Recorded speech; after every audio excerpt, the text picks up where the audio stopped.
It's time to refresh your yard during spring backyard days at the Home Depot. Get low prices guaranteed on propane grills starting at $179, like the Next Grill 3-burner gas grill. Or get $50 off a select Weber Spirit grill and bring big flavor to your backyard. Then set the scene with Hampton Bay string lights that bring it all together. Shop spring backyard days for 7 days at the Home Depot, now through May 6th. Exclusions apply. See homedepot.com/price match for details. Kayak gets my flight, hotel, and rental car right, so I can tune out travel advice that's just plain wrong. Bro, Skycoin. Way better than points. Never fly during a Scorpio full moon. Just tell the manager you'll sue. Instant room upgrade. Stop taking bad travel advice. Start comparing hundreds of sites with Kayak and get your trip right. Bad advice? You talking to me? Kayak. Got that right. Welcome back to another edition of the Disney Dish Podcast with Jim Hill. It's me, Testa, and this is our show for the week of Schmurz Day, May 4th, 2026. May the 4th be with you. And with your spirit. On the show today, news, listener questions, including the most mysterious bathroom in theme park history. Then in our main segment, Jim brings us the history of Maxwell House coffee in Disneyland. Let's get started by bringing in the man whose motivational message is, we're all in this together, like hostages. It's Mr. Jim Hill. Jim, how's it going? Hey, it's going well, Len. Though the real danger of being in a hostage situation is you may fall victim to Stockholm Syndrome, which is when you, the captive, suddenly find yourself having sympathetic feelings for your captor. And now, Len, where this gets weird is from personal observation, none of the people that I've got locked away in our basement have ever shown the slightest sign of Stockholm Syndrome. I mean, to a man, they seem pretty ticked off with me, and some of them have been here at the house for years. It's sad to see that psychology has this kind of replication crisis, Jim, isn't it? I agree. Look, we're just following the science here.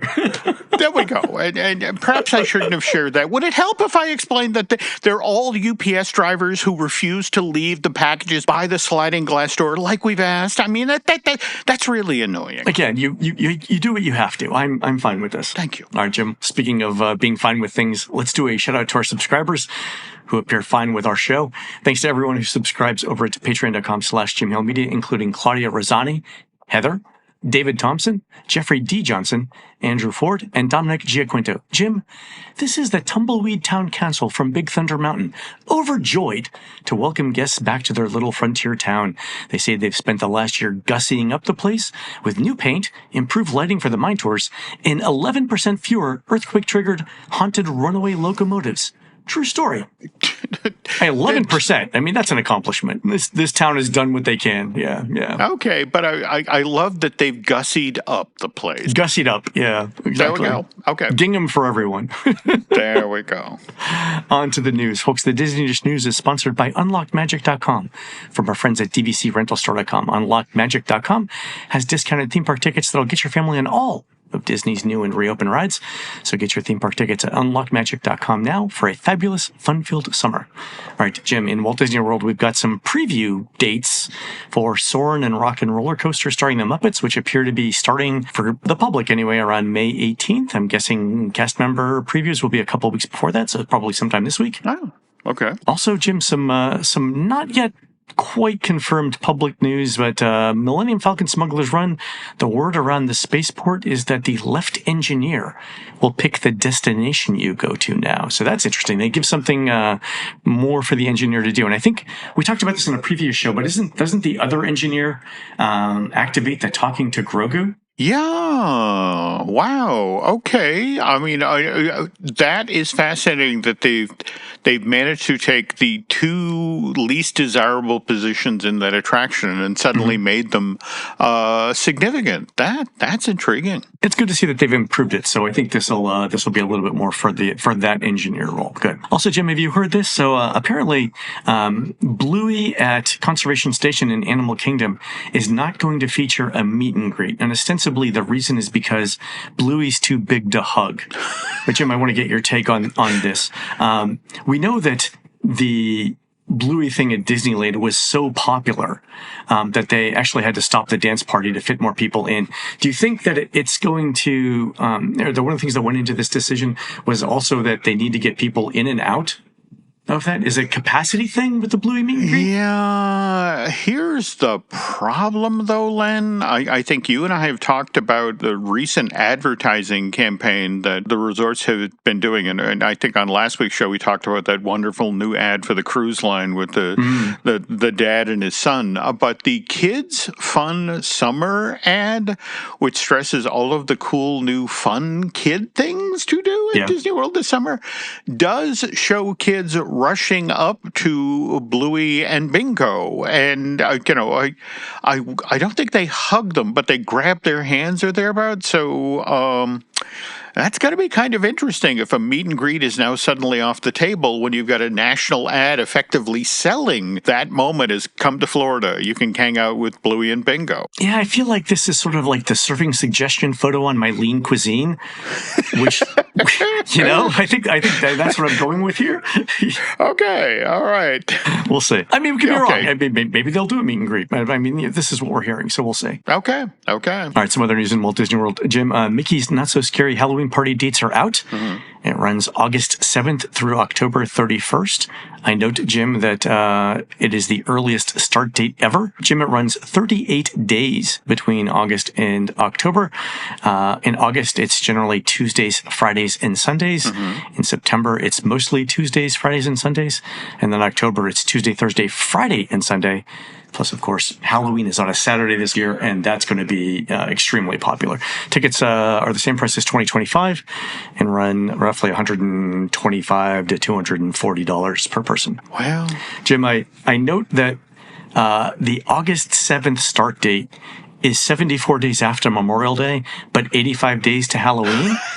So here's what I'm saying, Jim. We take the August 7th event and we call it Mickey's Memorable Memorial Day Party. Just that one. I'll get the T-shirts made. Okay. Yes. And I do want photos of somebody on Main Street wearing one of those as they hold their bag of candy that has then melted into one solid lump of whatever that is. August 7th is just... Yeah, that is early for Halloween. That is. But, on the other hand, the mouse wouldn't be pushing it that far out if there wasn't actually some sort of demand. Yeah, exactly. When do Spirit Halloween stores open up? Listeners, let us know. Okay. All right. In other event news, Epcot Food and Wine runs August 27th through November 21st. It's the same number of days as in 2024 and 2025, but it's shifted one day to start on the last Thursday of August, so we seem to be in a pattern there. No word yet on things like entertainment or new food booths or anything like that. Okay.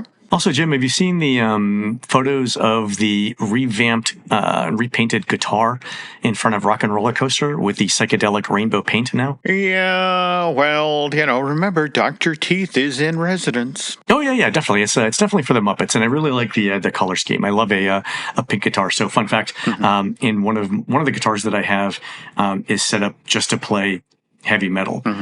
But because it's a heavy metal guitar with a dark sound, you obviously have to complement that with a imported from Japan pink Hello Kitty guitar strap, which is what I wear with that guitar.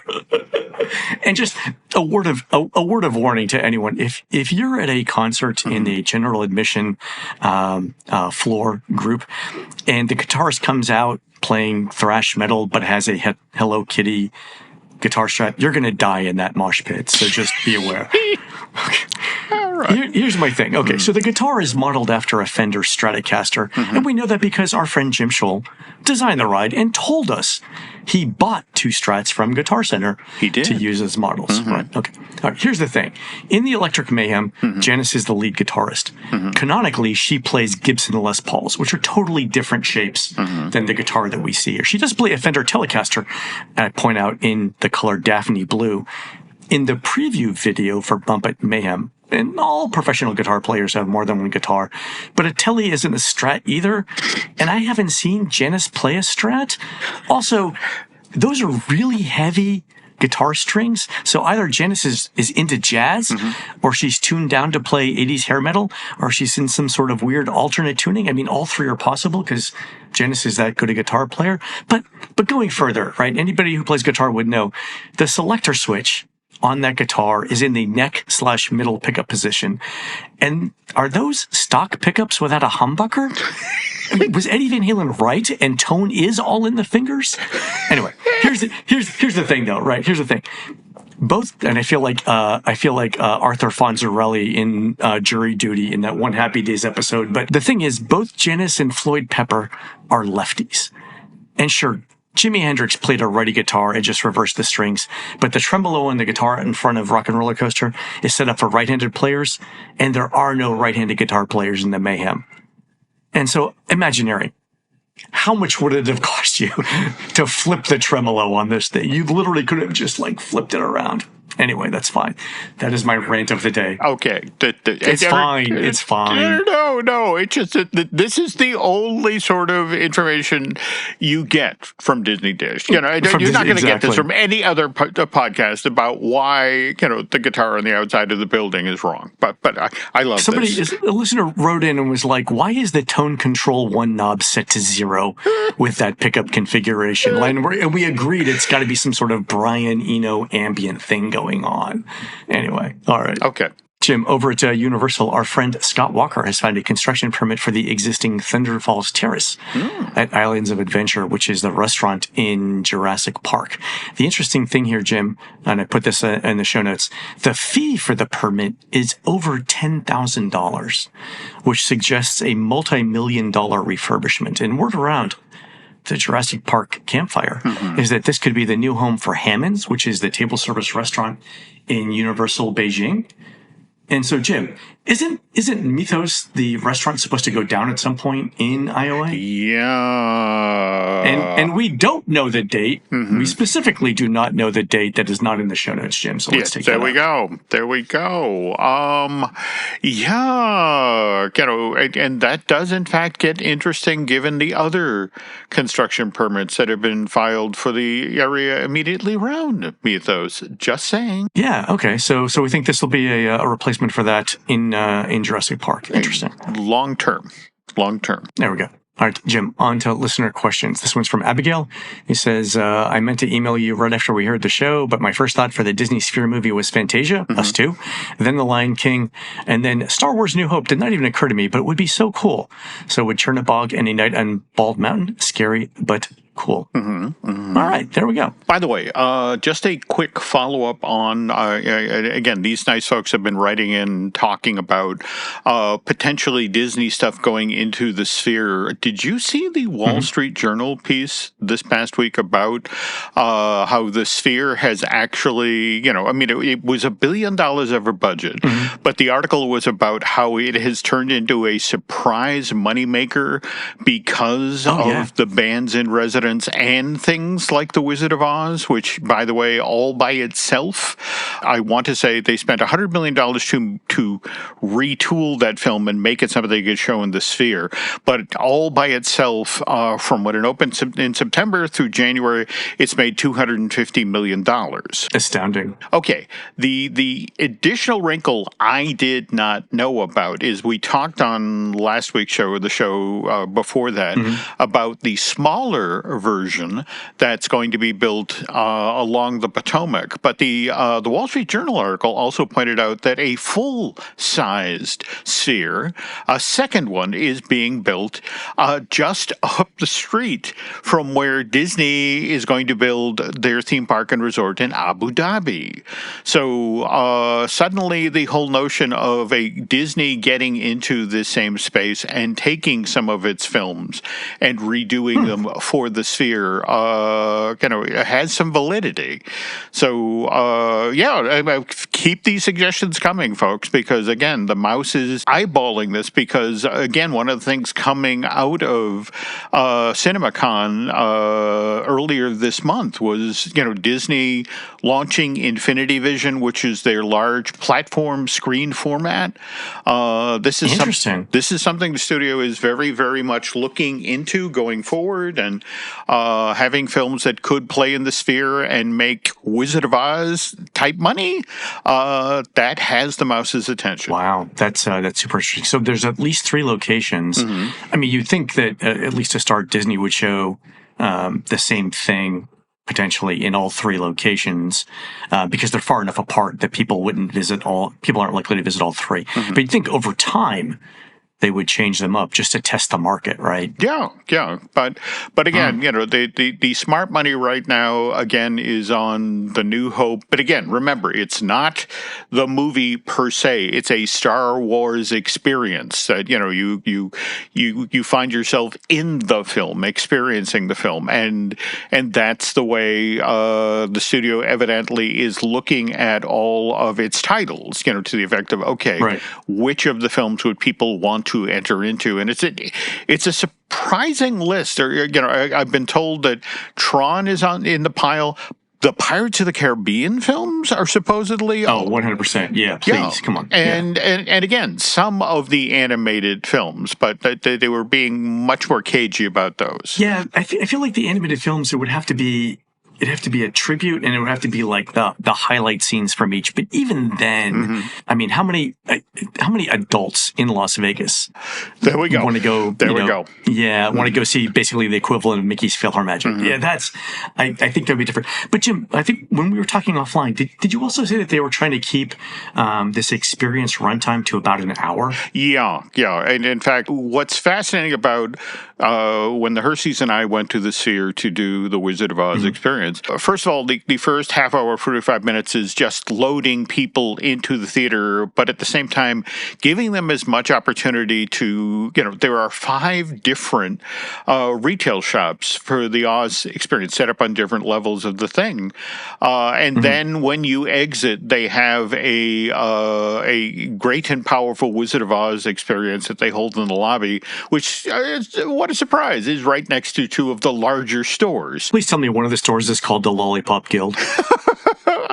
If it's not, someone will grab that name now. Okay, yeah, I will get the plexiglass out and we'll make it happen. Okay. Yeah. All right, so that's what that's a 2-hour load unload cycle, right? Yeah, and anybody who's been to a Disney theme park will recognize the prices: the $70 hooded sweatshirt, the $20 coffee mug, and it is very, very much in Disney's wheelhouse. And if it was a 2-hour cycle, they could do one at 6 p.m., one at 8 p.m., one at 10 p.m. Everyone's out by midnight.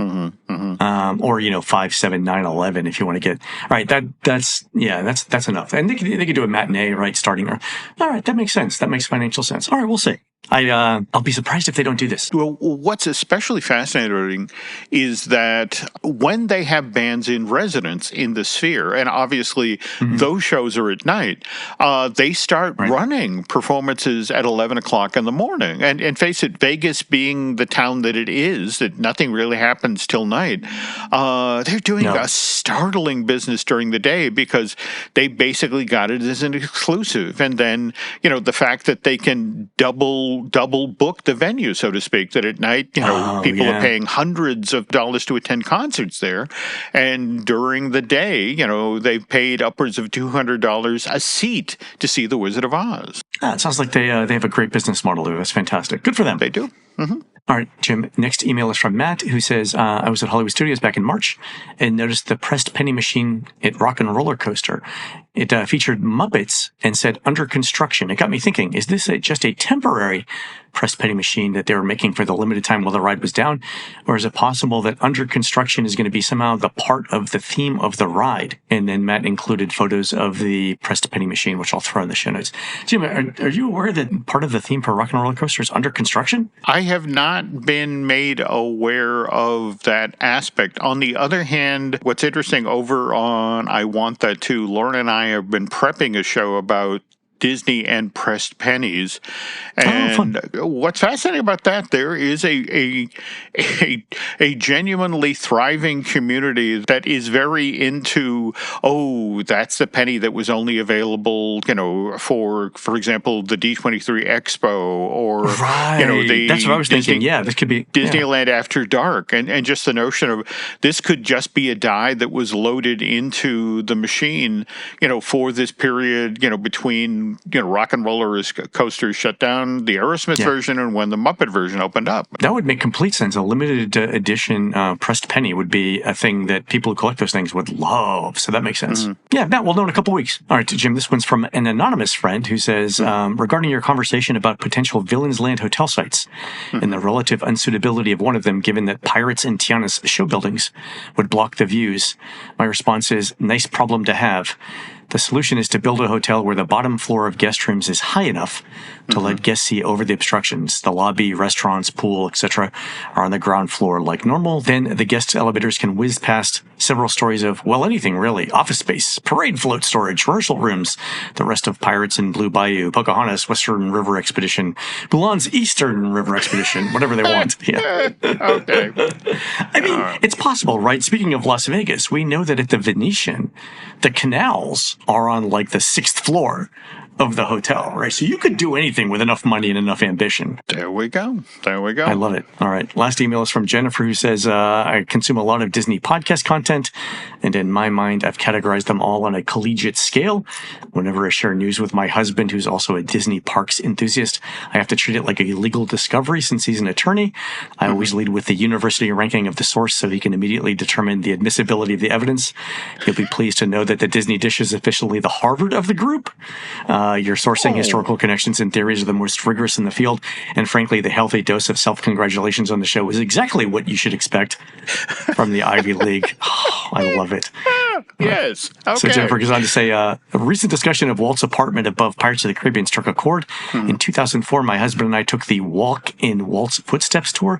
Back then, the tour culminated in a boxed lunch in what was then the art gallery. This was, of course, before Disney realized they could charge double the price and replace the sandwich with a trinket. The gallery was gorgeous. It's a peaceful atrium-style escape from the New Orleans square crowds. And I've enclosed some photos of that day in the balcony view, which I'll throw in the show notes. The real highlight of the tour, Jennifer says, happened after lunch. We stayed behind to swap stories with the cast members, and once the other guests had cleared out, our guide asked, would you like to see something cool? She led us down a hallway and unlocked a nondescript door. When the lights flickered on, it looked like a chaotic janitor's closet with piles of brooms, vintage posters, and old signage, almost Monica's closet from Friends. But as we looked closer, we saw a sink, a toilet, and a shower stall. We asked if we were standing in the repurposed restroom, and she shared with us that we were standing in the bathroom for Walt's unfinished apartment. The best part was that it was covered head to toe in glorious mid-century modern mint green tile. We tried to snag a photo, but she understandably asked us to keep the cameras away. Seeing something so personal to Walt and Lillian, their own bathroom they had picked tile for, and then hearing your conversation last week was the perfect confirmation that work was well underway before Walt passed. All right, so great letter. Jim, I checked with our friend Jason Schultz over at Park Endium, and it's like, Jason, do you have a photo of this mint green tile? And not only does Jason not have a photo, I'm told that there are longtime well-known Imagineers who have worked in the park for decades who have never seen this place. So now this is my vision question. Okay. Now, what's especially fascinating about this is that prior to the Disney Gallery opening in that space, and I want to say 91, for a time, I want to say it was INA Insurance. They were actually, they were a lessee at the park, and this was their lounge. So that if you were an employee of NAA Insurance and wanted a cool beverage or to put your feet up for a while, you'd be directed to a discreet back staircase. You could make your way up to this space. And my understanding was during that time, this was open to the employees. That bathroom was, and just it's a working bathroom. The plumbing works. Yeah. I guess if you put tile in, the plumbing has to work. But that's the thing. Nobody flashed on the fact that this was for Walt and Lillian's apartment. Nobody talked about that during that time. It was only after the fact that people realized, like, oh my God, this was as far as Dorothea Redmond and the decoration team had gotten. Because again, as you and Mr. Schultz constantly mention, when you do a remodel or, one of the reasons you start with the bathrooms is, they're tough to do and they're not going away. Yeah, the bathroom remodel and the kitchen remodel will tell you how much you have left over for the rest of the house. There we go. There we go. Wow, astounding. All right, so this is my new thing now. I need to get a photo of this mint green mid-century modern bathroom tile. Okay, there we go. All right, folks, we're going to take a quick commercial break. When we come back, Jim gives us the history of coffee in Disneyland. We'll be right back.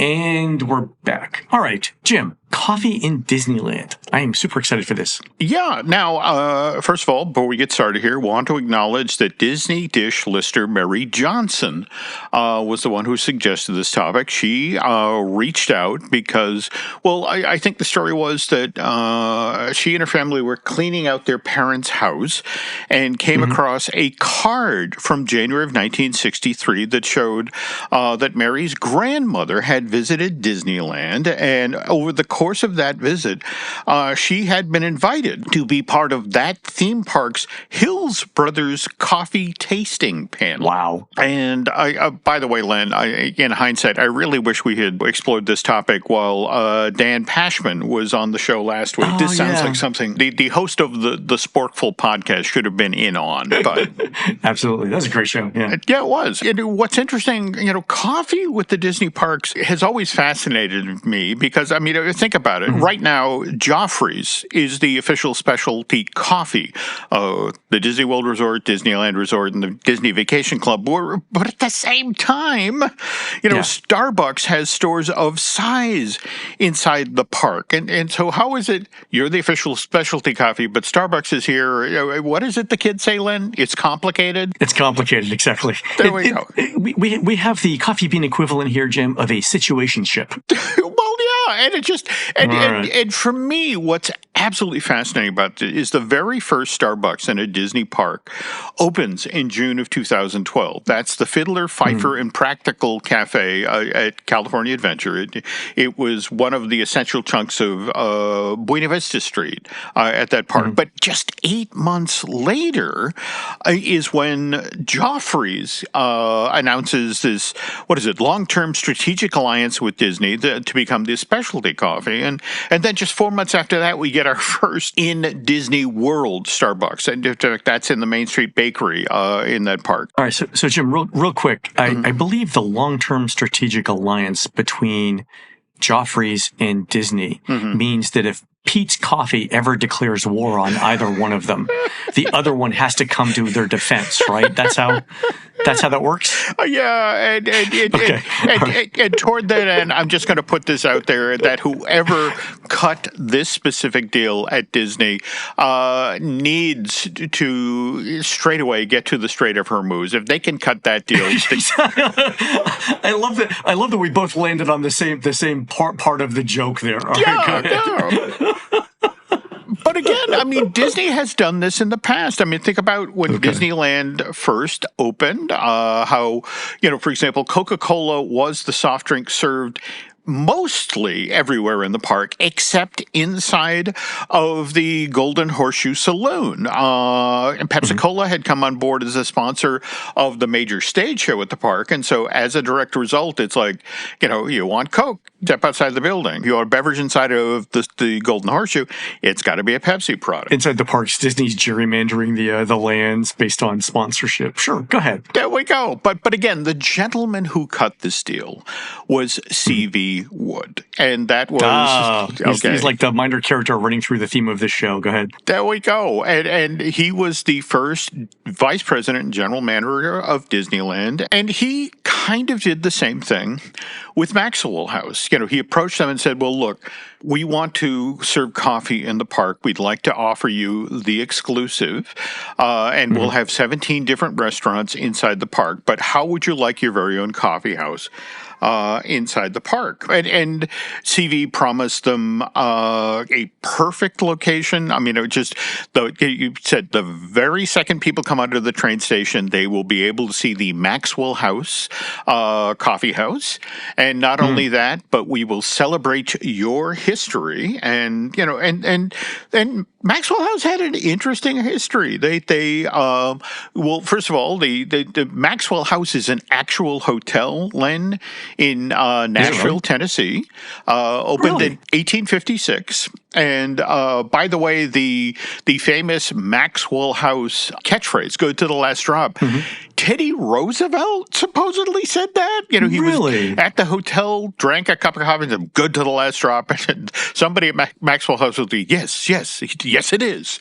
But the branded coffee based on the what was served at the hotel, that didn't start getting out into the world to 1892 or thereabouts. Wow. The whole notion is that the CV makes promises to the folks at Maxwell House. You know, for example, says, just like the hotel in Tennessee, we're going to have a wonderful wrought iron railing around the second floor. In fact, yours was made in New Orleans. We're going to make ours in New Orleans. And you're going to have 23 feet of frontage right on the town square. Yep. You know, there's no way anybody entering the park can miss your restaurant. Yeah, they're coming in the morning. They want coffee, especially when it's cool outside. Yeah, I mean, yeah, exactly right. That's it exactly. Yeah.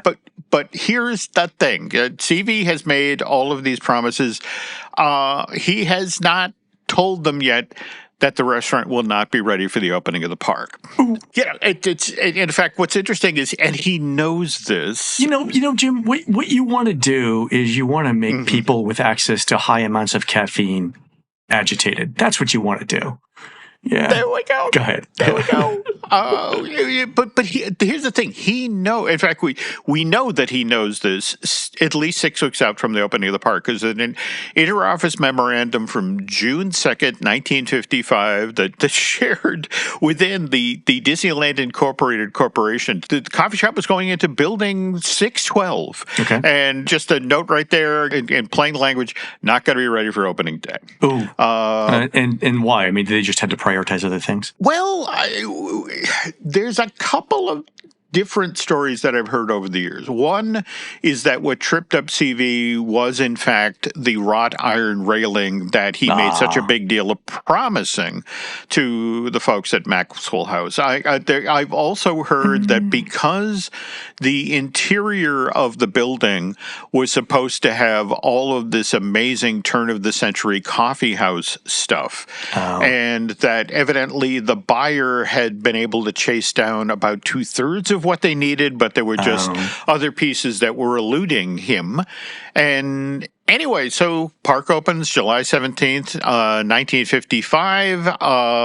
The coffee shop, Len, doesn't open till December 1st. Really? So 5.5 months, almost 6 months. Yeah. And even then, Disney tries to make good. In fact, you know, it turns out that very same day, there's a convention going on in LA. It's the American Hoteliers Association. Sure. And they're like, all right, we're going to make good here. We are going to bus 1,000 people who run some of the biggest hotels in the United States to Disneyland. The big event is the ribbon cutting at the Maxwell House Coffee House.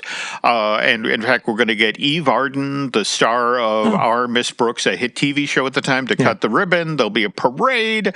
We'll keep the park open after hours so they can have this exclusive preview. I mean, it's all going to work. It's all going to be wonderful. You know, thank you for your patience, but it's all going to pay off. Unfortunately, December 1st, 1955, they had a hellacious rainstorm, and basically the party got washed out. And this, Len, affected Disneyland's relationship with Maxwell House. Yeah, they didn't get off on the right foot. Yeah, I can see that. 6 month delay. Okay, all right. Yeah.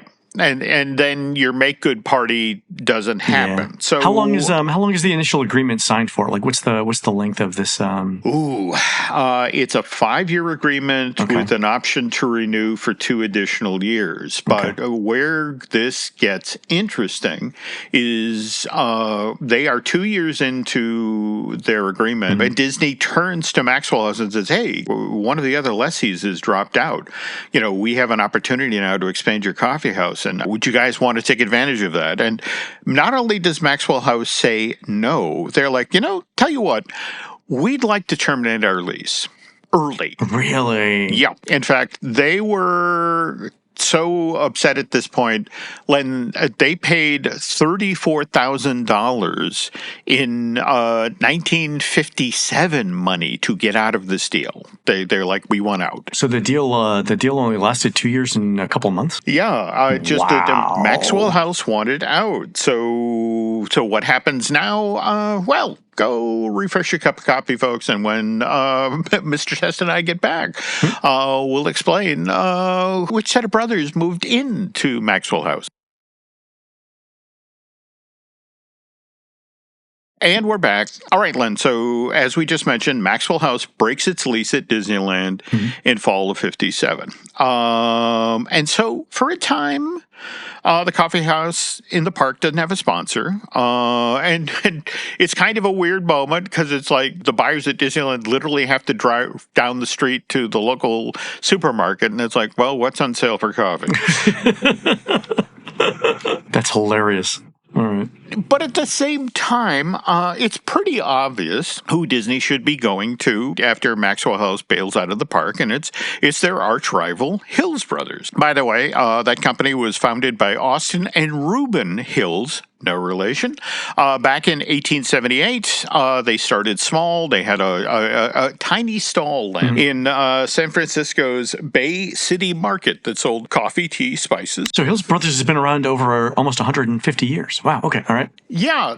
Now, where things really took off, it was in 1900 that Reuben and Austin, they began experimenting with vacuum-sealed tins of roasted coffee, which could be shipped anywhere and stay fresh. And like I said, that product rolls out in 1900, and it's popular enough, Len, that when the San Francisco earthquake happens in 1906, and by the way, the Hills Brothers factory was just on Market Street, burned to the ground.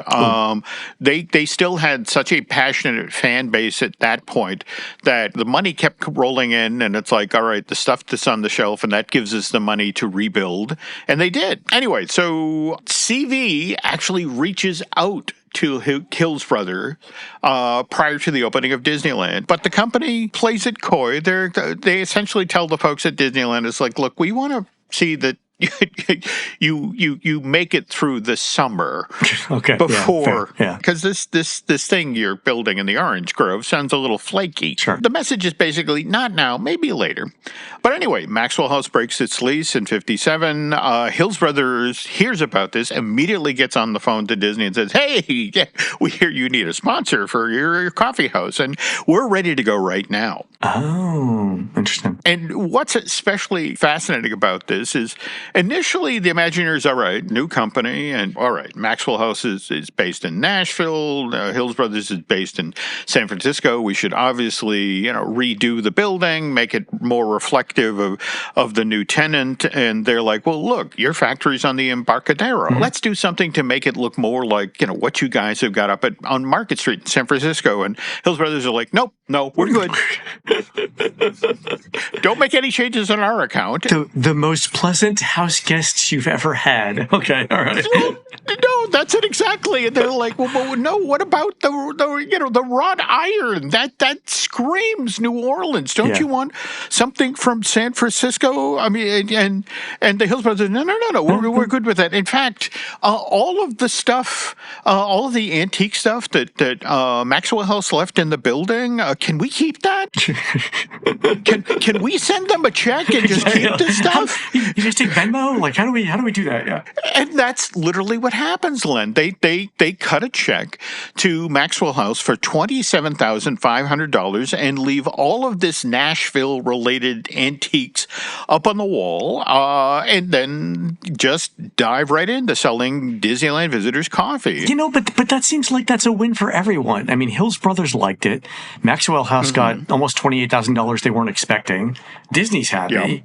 Yep. Guests get coffee. Like, this is a win-win-win-win. Well, and here's the thing. They are such pleasant tenants that a year or so into the new arrangement, well, remember, right next door to where the now the Hills Brothers coffee place is where, have you ever seen this image of the thing on Main Street, Len, the site of future sites? Yeah. It's like a construction wall with like little things you could peer through. That's it, exactly. This is where Disney used to tease, well, the thing that they were looking to build behind Main Street and Tomorrowland. First there was International Street, then there was Liberty Street, and finally Disney realizes, well, we kind of need that backstage area, which means, we should be able to do something with the storefront.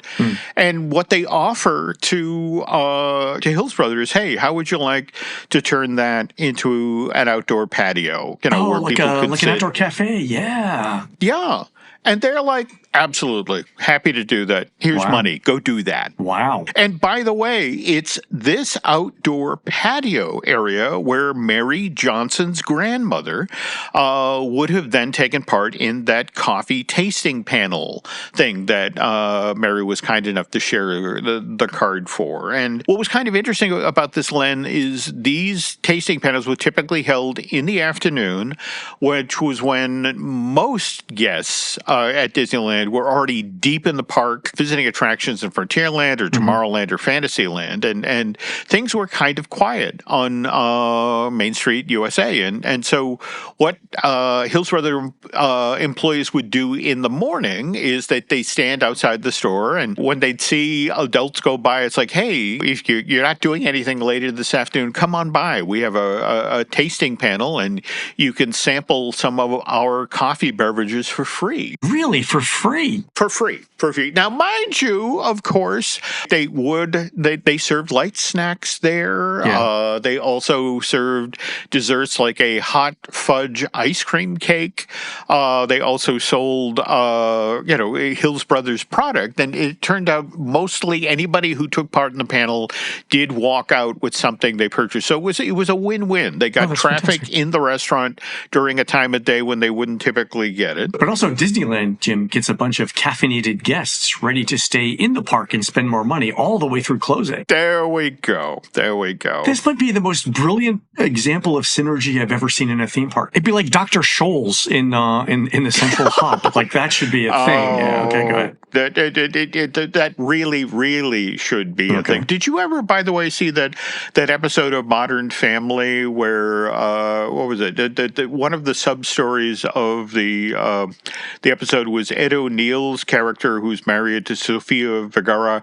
She had come to the park wearing fashionable high heels. And by the middle of the day, she's in agony. And Ed O'Neill's character actually goes off to one of the stores and buys her a set of, I want to say, Beauty and the Beast slippers. And, that's what she wears for the rest of the day in the park. But right in with your Dr. Scholl's thing. If they should have a store 100%. That sells only slippers and Dr. Scholl's. 100%. Love it. Anyway, long story short, this business arrangement continues into the mid-1970s, whereupon Disneyland, this is during a time when Disney is being somewhat systematic about buying out long-term lessees of the park and turning various storefronts and that sort of things into wholly owned and operated by the Disney company things. Yeah. Okay. Huh. Even for coffee. What they decided was that what we really should be doing here is we should have a restaurant that faces onto Town Square. So the Town Square Cafe begins operation in January of 1976. And remember, this is also the year that the bicentennial starts, and Disneyland's about to do its American Parade thing, and they feel like a restaurant here facing onto the parade route will do really well.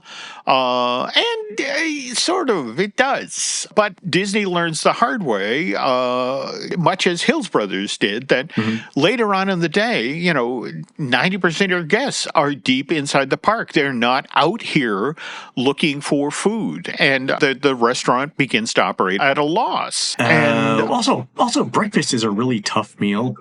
In Disneyland, because you've just come from outside the park, like we're 100 yards before that, you've got a Denny's, right, or whatever was there in the 70s. Yeah, so everyone probably has already eaten. You've nailed it in one. Yeah. I mean, that was the issue. And in fact, after 2 years of struggling with the Town Square Cafe, around the same time, the American Egg Board reaches out to Walt Disney Productions and says, hey, we'd love to be part of the Disney theme parks. Do you have any opportunities? And it's like, hey, come to think of it, yes, we do. Yeah. How would you feel about running a breakfast restaurant? And so from 1978 to 1992, we get the American Egg restaurant, which serves, again, breakfast fare. That sounds lovely, like a nice little egg biscuit and a coffee. Oh, get you on your way. But again, apologies, folks. Here, I misspoke. After 5 years, and again, they ran it from 78 to 83. Actually, the American Egg Board had learned the hard way. Same way, breakfast is a tough meal to sell at Disneyland, and they abandoned this restaurant. It turns back into the Town Square Cafe, Len, and Disney struggles for the better part of a decade until 1992. The park effectively throws up its hands and go like, all right, fine, this is now retail space. Yeah, when in doubt, sell merch. Yeah, all right. There we go. That's a shame, because you think like Starbucks is super popular right now. Was it that coffee culture wasn't a thing in the early 90s, and we had to wait for Starbucks to tell us how good coffee was, right? Yeah, I mean, that, if you think about it, that's what was especially fascinating about when Starbucks finally came into the parks, or at least on the West Coast. Again, we've got our first one over at DCA that opens in June of 2012, whereas the Disneyland version, that opens the following year, June of 2013. And in fact, Len, just sort of, not to put too fine a point on it, but it's literally just up the block from where Maxwell House and Hills Brother were located. It's to this day, it's inside of the Market House, and they do, hand over fist business there because, again, the people coming to the Disney parks, facing down a day of walking around the happiest place on earth, it's like, give me a triple latte. Yeah. I mean, an afternoon espresso does get you through the rest of the day in the parks. Yeah. There we go. So you got to give the park points for consistency because the coffee house stayed pretty much in the same place in the park, just up the block. But anyway, just to close things out here, just want to thank Mary Johnson again for sharing her grandmother's invitation from 63 to take part in that tasting panel, because it was a weird little story about early Disneyland history. What a great story. Thank you, Mary, for sending that in. Yeah. Jim, are there any architectural details or artifacts left over from the coffee houses still on Main Street? I want to say that I'm not sure the wrought iron railing is still there. And again, it was one of those things that the company paid so much money for back in 55. I want to say, in fact, when they finally did New Orleans Square, that one of the things that moved from Main Street finally over to New Orleans Square was this actually made in New Orleans piece of ironwork. So if you're looking for that, that. I would have to do some research as to which balcony we're actually looking at over there. All right, but that makes sense. All right, cool. That's fantastic. Cool. All right, good show. All right, folks, that's going to do it for the show today. You can help support our show by subscribing over at patreon.com/JimHillMedia, where our latest exclusive show is Magic Kingdom Walk Around, Designing Piston Peak in Real Time. And there's a link in the show notes. The latest Disney Journey with Jim Schul puts the spotlight on his talk to students at Cal State Polytechnic University. Jim shares key lessons from his 40-plus years creating immersive leisure environments at Disney and Universal. You can watch it now on YouTube, and there's a link in the show notes. You can find more of Jim at jimhillmedia.com and more of me, Len, at touringplans.com. Also, check out The Case 4 with Chris Cox, a new podcast where Chris, Jim, and I debate one theme park topic at a time, and you get to vote on who's right. We are produced spectacularly by Eric Hersey and David Gray, handing out Grossmama Gray's chicken schnitzel and apple strudel all weekend long at Covington Mayfest, celebrating the town's German heritage, May 15th through the 17th, 2026, at Goebel Park in beautiful downtown Covington, Kentucky. Don't forget to stop by Otto's and, of course, the Old Kentucky Bourbon Bar. While Eric and David are doing that, please go into iTunes and rate our show and tell us what you'd like to hear next. For Loading Jim, this is Len. We'll see you on the next show.